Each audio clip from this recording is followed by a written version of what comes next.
आज बात एक ऐसे मर्डर की जिसने पूरे देश को हिलाकर रख दिया। बात प्यार और धोखे की, बात भरोसे के कत्ल की, श्रद्धा मर्डर केस की। जितनी कड़ियां हैं उनको जोड़ने में पुलिस जुटी हुई। आरोपी आफताब से लगातार पूछताछ की जा रही है और उसे उन जगहों पर ले जाया जा रहा है जहां उसने श्रद्धा के शव के टुकड़ों को फेंका था। एक हत्या और 35 टुकड़ों की पूरी कहानी हम आपको सुनाने जा रहे हैं, लेकिन इस कहानी में जो आफताब ने किया है उसे सुनकर आपको उस इंसान से घृणा हो जाएगी। आखिर कौन थी श्रद्धा और कैसे मिली आफताब से? आइए पहले आपको बताते हैं कि पुलिस ने क्या बताया है।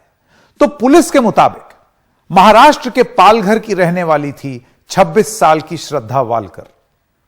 मुंबई में एक मल्टीनेशनल कंपनी के कॉल सेंटर में काम करती थी। बम्बल डेटिंग ऐप के जरिए श्रद्धा से यह आरोपी मिला। दोनों में प्यार हुआ और लिव इन रिलेशनशिप शुरू हो गई। परिवार ने इस रिश्ते का विरोध भी किया। इसके बाद श्रद्धा और आफताब ने अचानक मुंबई छोड़ दिया। दोनों मेहरौली के छतरपुर इलाके में रहने लगे। कुछ समय बाद श्रद्धा का फोन नंबर बंद होने लगा या बंद आने लगा। जैसे कोई अगर मिलाता तो नंबर मिलता नहीं। श्रद्धा के पिता 8 नवंबर को छतरपुर स्थित फ्लैट पर पहुंचे। किराए के उस फ्लैट में ताला लगा मिला। श्रद्धा के पिता ने मेहरौली थाने जाकर एक फर्स्ट इंफॉर्मेशन रिपोर्ट यानी कि FIR दर्ज कराई। पुलिस ने शनिवार 12 नवंबर को आफताब को गिरफ्तार किया। आखिर पुलिस ने आफताब को गिरफ्तार क्यों किया, यह एक बड़ा सवाल है। और श्रद्धा कहां गायब हो गई थी? पुलिस ने जांच शुरू की और कड़ाई से आफताब से पूछताछ की। अब पूछताछ में जो जानकारी सामने आई वो दिल दहला देने वाली थी। आरोप यह है कि आफताब ने श्रद्धा का कत्ल किया था, शव के 35 टुकड़े किए। उसने नया फ्रिज खरीदा और उसमें शव के टुकड़े रख दिए। यह भी बताया जा रहा है सूत्रों के हवाले से कि हर रोज शव के टुकड़ों को मेहरौली के जंगल में फेंकने लगा।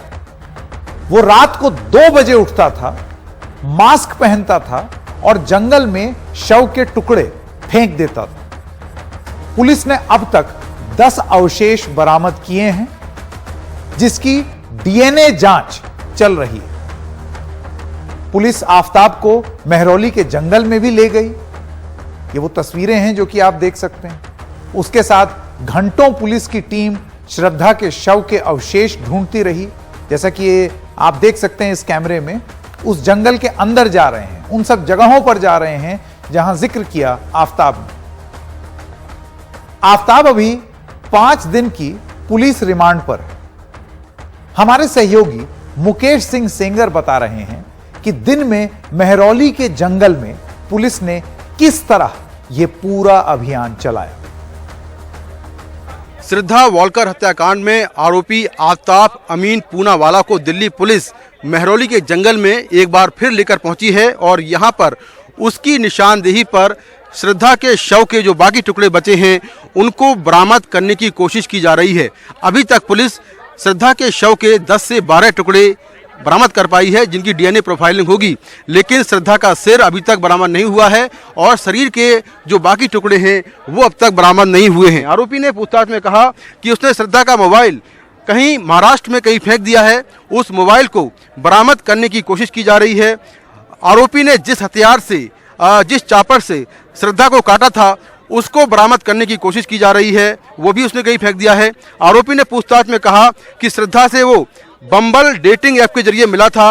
उस ऐप से उसकी मुलाकात हुई और फिर दोनों नज़दीक आए। आरोपी ने यह भी कहा कि श्रद्धा की हत्या करने के बाद बम्बल डेटिंग ऐप से उसने एक और लड़की से दोस्ती की। वो लड़की भी उसके घर आती रही। हालांकि उस लड़की को ये मालूम नहीं था कि आफताब ने श्रद्धा के शव को इसी घर में छुपाया हुआ है जहां पर वो बैठी हुई है। तो कई चौंकाने वाले खुलासे उसने किए हैं। उसने ये भी कहा कि जब उसकी दूसरी गर्लफ्रेंड आती थी तो वो श्रद्धा का जो शव था, जो शव के टुकड़े थे, वो कवर्ड में रख देता था। आरोपी ने यह भी कहा कि श्रद्धा की हत्या के बाद वो श्रद्धा के इंस्टाग्राम को एक्टिवेट उसने किया हुआ था और श्रद्धा के दोस्तों से वो लगातार इंस्टाग्राम पर बात करता था। दोस्तों को लगता था कि श्रद्धा बात कर रही है, लेकिन श्रद्धा का मोबाइल बंद था। इसके बाद दोस्तों को शक हुआ। आरोपी ने श्रद्धा का इंस्टाग्राम जून तक चलाया। जून के बाद उसने उसका इंस्टाग्राम पेज जो है वो बंद कर दिया। आरोपी ने यह कहा कि जो जहां पर श्रद्धा की हत्या हुई थी, यानी कि जो बाथरूम था, उसके फर्श के धोने के लिए उसने हाइपोक्लोरिक एसिड का इस्तेमाल किया ताकि फर्श पर खून के धब्बे ना रहने पाएं और पुलिस को यहां से श्रद्धा के डीएनए ना मिले। तो उसने इस केमिकल का इस्तेमाल किया। तो दिल्ली पुलिस अब लगातार उससे पूछताछ कर रही है। इस पूरी घटना की कड़ियां जोड़ी जा रही हैं, लेकिन मामला 6 महीने पुराना है। ऐसे में पुलिस के सामने बड़ी चुनौती ठोस सबूत इकट्ठा करने की है, जिससे मामला कोर्ट में मजबूती के साथ रखा जा सके और आरोपी जो है उसको सजा हो। नई दिल्ली से कैमरामैन जीबर के साथ मैं मुकेश सिंह, एनडीटीवी इंडिया।